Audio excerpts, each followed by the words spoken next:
First they came for the journalists, then they came for the academics, now they're coming for the doctors, and they will keep on coming. This is the great whitewashing. It is the post-Gaza rehabilitation of Israel's reputation. After all the deluge of propaganda that we've seen, all the lies, the unprecedented brutality against the Palestinian people by Israel, and now the fight is on in Australia, in the courts, in the court of public opinion as well. And we're going to break down some of the court cases today. As the bodies are still being pulled out of the rubble, how many people have died in Gaza? Is it 70,000 on the conservative Hamas estimates? Or is it more like 500,000 people? Is it 300,000? Who knows? This has just been a slaughter. And as the hostages are released on either side, the Palestinians are coming back looking tortured and beaten up. As the fragile ceasefire holds, and as Donald Trump and his acolytes in the Western elites put it, this is an historic peace deal. No, it's not. It is the cementing of a genocide. Will there be no Nuremberg trial? Will there be no comeuppance for these people? Will there be justice? Will the world be allowed to heal and move on? Or will it just be a complete whitewash? Well, at the moment, it is a whitewash. And people aren't having it. So the conflict continues. Will the ceasefire hold? Who knows? Probably not. But in any case, the genocide has been happening. The war crimes have been immense. Check this out from this guy, an Australian politician. He sort of epitomises the way the Let's Move On brigade. Let's just whitewash it. The government needs to lead. This should be a real line in the sand moment to say anyone that protests now are doing it to cause hate and nothing else, and it should stop. And the government needs to have consequences, and those people should be arrested. There is no reason to protest anymore when it comes to what's happened in Gaza. If there is peace, if there is a ceasefire, if there has been thousands of Palestinians returned and the hostages returned, we should all be able to move on. No accountability, no responsibility for war crimes, for IDF soldiers from Australia, for young Australians fighting in this war crime against the Palestinian people. Will there be justice there? Will they be put on trial for their part in the war crimes? At this point, it doesn't look like it, because who's on trial? Who is on trial at the moment? The critics of genocide. Mary Kostakidis, John Keane. Mary's a journalist.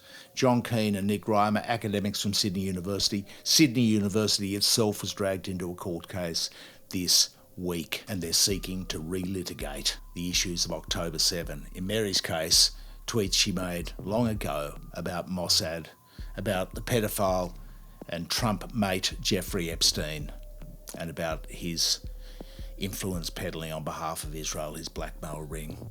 So these things are being litigated in Australian courts. It's an incredible waste of public resources for a start, but if you have a look, you can check this story out on the website. If you have a look at what they're saying, what they're trying to do in this court case, here's an excerpt. This is the case against John Keane and Nick Riemer. They're different cases, but we won't pick hairs here. We'll just go into what the general purpose of these cases is, and that's to muzzle dissent, to shut people up who are criticising Israel in the Australian courts. The Israel lobby is using the Australian courts to achieve this end. So here's part of the claim. Clause 26 in the claim against John Keane. On October 7, 2023, Hamas members illegally invaded the state of Israel and killed, raped, maimed, sexually abused and tortured more than 1,200 Jewish persons or Israeli persons. Okay, that is just untrue for a start, or at least it can't be proven either way, because there's been no inquiry, no investigation into the events of October 7, 2023. We do know that Israel, the IDF itself, killed a lot of these people. How many? We don't know. There is no investigation. The original story of 40 babies beheaded, babies in ovens, babies on clotheslines, just lies. They've been proven to be lies. There is no evidence. As for illegally invaded the state, well, the invasion of Gaza is illegal. There are illegalities, land theft every day in the West Bank and Gaza previously. No state has broken international law, has broken the law as much as Israel has. That is the truth of what's going on. So of those 1,200 Jewish people, or Israeli persons, according to this claim in the case against John Keane, maimed, sexually abused, tortured, there's no evidence of torture either. That's not to say atrocities did not happen when Hamas was seeking to kidnap Israelis. This resistance movement, Hamas originally sponsored by Benjamin Netanyahu himself, that is incontestable. And so these cases are seeking to relitigate things that haven't even been investigated properly, things that have just been accepted as a fait accompli and promoted by the mainstream media. It's the greatest failure in media that I can recall in my lifetime, by a long way, this propaganda war on behalf of the government of Benjamin Netanyahu. So the question is, will these guys seek justice? Will there be Nuremberg trials? Will there be accountability? Who will be the Adolf Eichmann pursued, as the Nazis were in the wake of World War II, put to death after being convicted in Nuremberg? Will there be any justice? Will the world be allowed to heal and move on? Well, at the moment, we're stuck in court, in the courts in Australia who are litigating this stuff. And this week, the John Keane case was heard for a couple of days. Nick Riemer, Sydney University, sought to narrow the claim, because this could just go on forever if the claims of October 7, 2023 have to be tested in court. Where does that all end? In the case of Mary Kostakidis, it's even broader. Mary Kostakidis is under fire. Her claim, the claim against her, involves tweets about Jeffrey Epstein, Trump's mate, the pedophile, who was an operative for the Israel lobby. It encompasses tweets about Mossad and other things. All this, it could go on forever in court, and that is the purpose of it. Because you see, the Israel lobby knows that using the courts to squash dissent means that other people won't come out. Other journalists won't come out. They'll just shut up because they don't want to lose their home to the Australian court system either. They don't want their livelihood wrecked, and that is the aim of this. Peter McDonald is St Vincent's cardiologist, the heart doctor. He's suspended, and you can check this latest coverage out by Wendy Bacon, the matriarch of investigative reporting in Australia, who writes for Michael West Media. She's done some terrific work on Peter McDonald, this poor heart surgeon who said something at an event not related to the hospital, poking fun at the idea that Iran was behind all this stuff going on in Australia, expressing his freedom of opinion. Now he's suspended.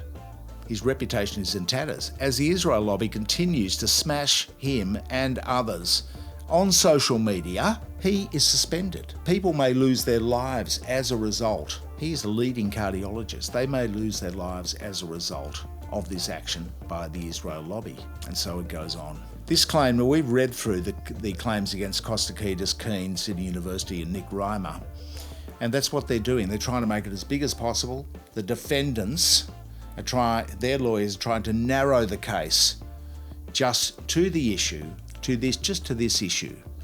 The claims assert by the Israel lobby that criticising Israel is anti-Semitic, effectively. This is what one of the barristers for the Sydney Uni academics had to say this week in court. Our Zionist opponents are arguing that criticising Israel is confessing hatred of all Jews. Calling for the end of a genocide is calling for a genocide of Jews, and calling for peace in Gaza is committing an act of violence.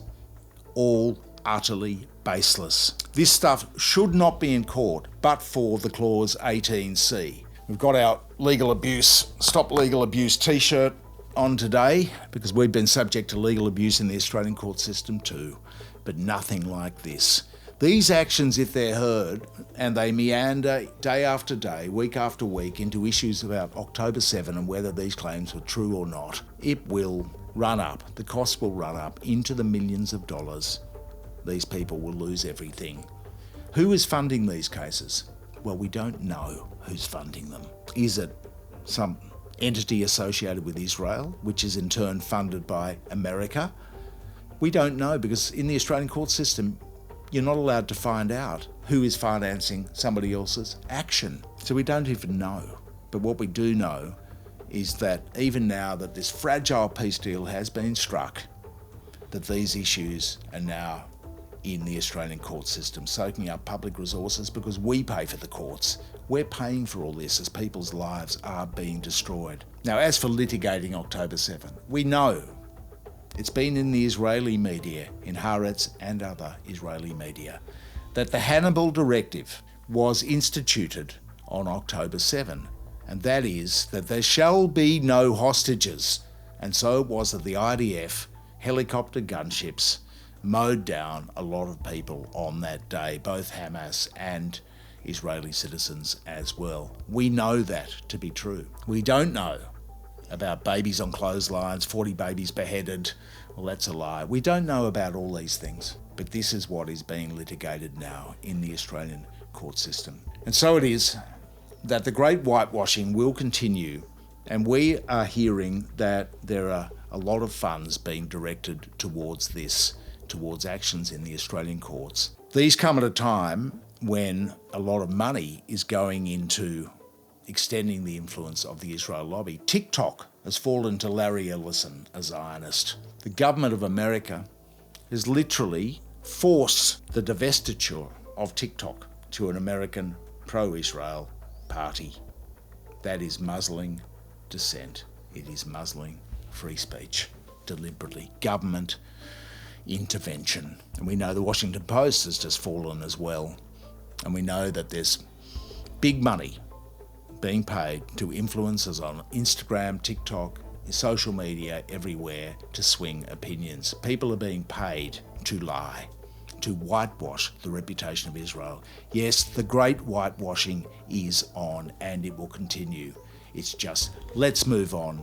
Forget about these war crimes. Now we've got this peace deal struck. Even as the state of Israel is shattering the ceasefire daily by continuing its murder of Palestinians in Gaza and its theft of land on the West Bank. The war crimes are continuing while the whitewash takes place. You can check out our coverage on the website. The Wendy Bacon investigations are fantastic, about Peter McDonald, the cardiologist, and so forth, about the battle on social media. It's okay for the Zionists to go on LinkedIn and peddle their propaganda wares, but it's not okay to criticise the state of Israel still in Australia in this day and age. What next? What other political movement will be protected next if this is allowed to stand in the Australian courts? But at the moment, of course, while Keane and Kostakidis and so on are not very successfully trying to narrow down the scope of these cases to get to the guts of it, and the guts of it is criticising a political movement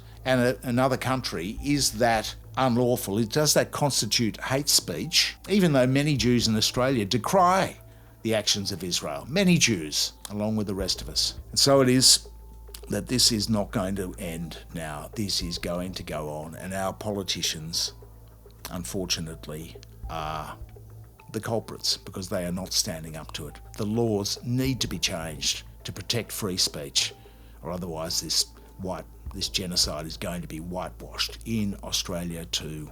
There needs to be justice, or the world will not move on from this.